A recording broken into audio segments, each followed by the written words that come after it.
কংগ্ৰেছী গুণ্ডা বাহিনীয়ে আমাৰ গাড়ীত এটেক কৰিছিলে। ভাষণ এটা বিকৃত কৰি ৰকিবুল হুছেইন ডাঙৰীয়াৰ গুণ্ডামীত ভয় খায় তেখেতে নিৰাপত্তাহীনতাৰ কাৰণে তেখেত পুলিচৰ ওচৰলৈ গৈছে।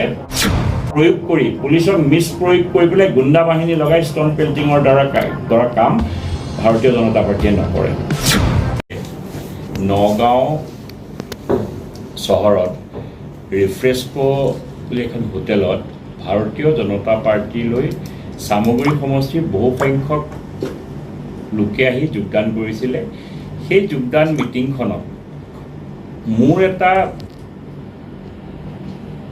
ভাষণ এটা বিকৃত কৰি এডিটেড ভাষণ এটা কৰি ৰকিবুল হুছেইন মাননীয় বিধায়ক সাংসদ ৰকিবুল হুছেইন ডাঙৰীয়াই এটা বিকৃত কৰি তেখেতে নগাঁও সদৰ থানাত এখন এজাহাৰ দাখিল কৰিছিলে, যাৰ বিষয়ে তেখেতে তাত লিখিছিলে যে তেখেতে মই পুলিচ প্ৰশাসনৰ ওপৰত পুলিচ আমাৰ বুলি কৈছিলে। মই সেইটোতে এটা ক্লিয়াৰিফিকেশ্যন কৰিবৰ কাৰণে মই আজি আপোনালোকক মাতিছোঁ যে পুলিচ প্ৰশাসন ভাৰতীয় জনতা পাৰ্টীৰ নেতৃত্বত বৰ্তমান চৰকাৰ চলি আছে।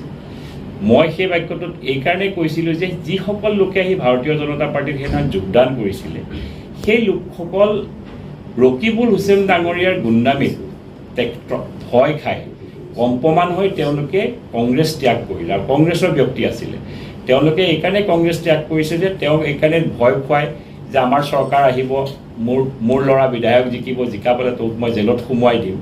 এই ভয়ত তেওঁলোকে কংগ্ৰেছ ত্যাগ কৰি আহিছিলে, যাৰ কাৰণে মই তেওঁলোকক এইটোহে কৈছিলোঁ যে আমাৰ ভাৰতীয় জনতা পাৰ্টীৰ নেতৃত্বত পুলিচ আছে, পুলিচ আমাৰ, আপোনালোকে চিন্তা কৰিব নালাগে, আপোনালোকে টেনশ্যন ল'ব নালাগে। কাৰণ ভাৰতীয় জনতা পাৰ্টীৰ আমাৰ মুখ্যমন্ত্ৰী ডাঙৰীয়াৰ নেতৃত্বত পুলিচে যিখিনি শাসন চলাই আছে, কোনোদিনা পুলিচ মিছইউজৰ আজিলৈকে এটাও ৰিপৰ্ট আমাৰ চৰকাৰৰ দিনত নাই। দ্বিতীয়তে, যোৱাকালি বিৰোধী দলৰ দলপতি দেৱব্ৰত শইকীয়া ডাঙৰীয়াই এটা প্ৰেছ কনফাৰেন্সত কৈছে যে জিতু গোস্বামীয়ে ক্ষমা খুজিব লাগে, কাৰণ পুলিচৰ গৰিমা হানাত মই তেওঁলোকৰ গৰিমাক ম্লেছ কৰাৰ কথা কৈছোঁ বুলি। পুলিচৰ গৰিমা ভাৰতীয় জনতা পাৰ্টীৰ নেতৃত্বত বাঢ়িছে, কাৰণ যেতিয়া 2016 চনত কংগ্ৰেছৰ নেতৃত্বত চৰকাৰ আছিলে, 2016 চনত মই চামগুৰি সমষ্টিৰ পৰা প্ৰতিদ্বন্দ্বিতা কৰিছিলোঁ, আৰু 2016 চনত যেতিয়া তেখেত ৰকিবুল হুছেইন ডাঙৰীয়া মন্ত্ৰী আছিলে, সেই সময়ত কংগ্ৰেছী গুণ্ডা বাহিনীয়ে আমাৰ গাড়ীত এটেক কৰিছিলে, আমাক পাথৰ দলিয়াইছিলে। সেই নিদৰ্শনটো সেই সময়ত তেওঁলোকে পুলিচৰ শাসনটো ভালকৈ কৰিব পৰা নাছিলে। তেওঁলোকে আজি কংগ্ৰেছে সম্পূৰ্ণৰূপে গুণ্ডা বাহিনী লগাই মোৰ গাড়ীলৈ এটেক কৰিছিলে।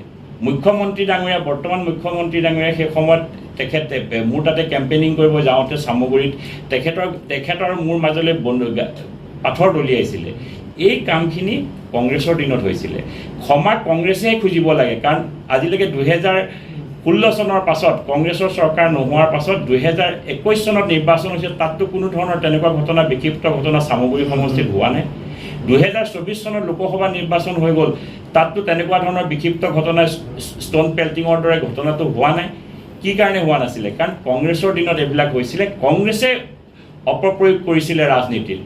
ভাৰতীয় জনতা পাৰ্টী অপপ্ৰয়োগৰ কোনো ধৰণৰ নিদৰ্শন নাই। সেইকাৰণে মই ৰকিবুল হুছেইন ডাঙৰীয়াক মই ৰাজহুৱাকৈ জনাব বিচাৰিছোঁ, তেখেতে কৈছে যে তেখেতৰ জীৱনৰ ভাবুকি আহিছে, আৰু তেখেতে নিৰাপত্তাহীনতাৰ কাৰণে তেখেত পুলিচৰ ওচৰলৈ গৈছে, কেছ দিবৰ কাৰণে গৈছে নিৰাপত্তাহীনতাত।